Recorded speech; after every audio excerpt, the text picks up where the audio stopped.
जय मसीह की सबको। प्रभु का धन्यवाद हो, प्रभु की महिमा हो, प्रभु की स्तुति हो, प्रभु की आराधना हो। हालेलुया।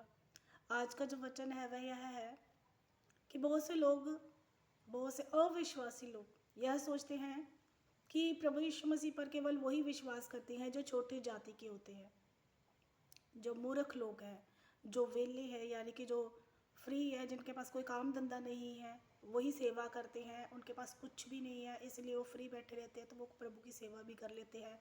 और जो छोटे लोग होते हैं, गरीब लोग होते हैं, वही प्रभु यीशु मसीह पर विश्वास करते हैं।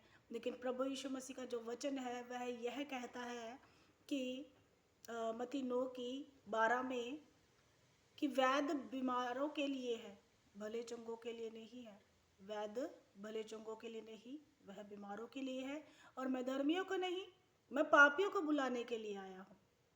हालेलुया। तो सच में प्रभु ऐसे ही लोगों के लिए आया है। ये बात सच्ची है, क्योंकि जो अपने आप में धर्मी बनते हैं, जो अपने आप में बड़ा बनते हैं, वचन कहता है कि स्वर्ग के राज्य में वह छोटे किए जाएंगे। जो आज अपने आप को धर्मी समझ रहे हैं, तो प्रभु ऐसे घमंडी लोगों के लिए आया ही नहीं।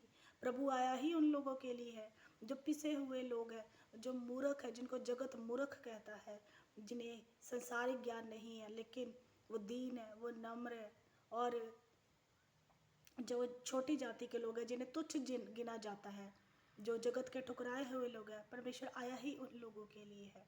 इसलिए कभी भी अपने आप को छोटा महसूस ना कीजिए कि आप प्रभु में हैं या आप छोटी जाति से हैं।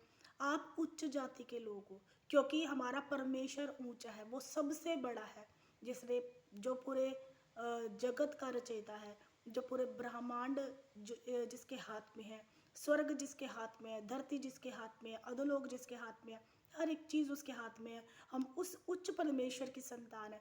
इसलिए कभी भी अपने आप को छोटा महसूस ना कीजिए। जो बोलते हैं उनके बोलने दीजिए, क्योंकि असल में अधर्मी वही है, क्योंकि जिन्होंने प्रभु यीशु मसीह पे विश्वास नहीं किया, उन्होंने परमेश्वर की गवाही को झूठा ठहरा दिया। उन्होंने प्रभु की गवाही को झूठा ठहराया कि परमेश्वर है ही नहीं, कि यह परमेश्वर नहीं है। इसलिए जिन्होंने पवित्र आत्मा की निंदा की, वह क्षमा नहीं की जाएगी, और वे ही अनंत दंड के योग्य ठहरेंगे। इसलिए कभी ना घबराइए। जो बोलते हैं उन्हें बोलने दीजिए। एक कान से सुनिए और दूसरे कान से निकाल दीजिए। जैसे कि जब हाथी चलता है तो उसके पीछे कुत्ते भौंकते हैं। अपने आप को हाथी समझिए।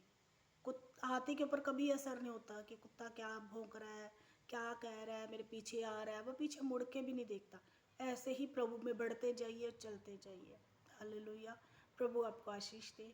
जय मसीह।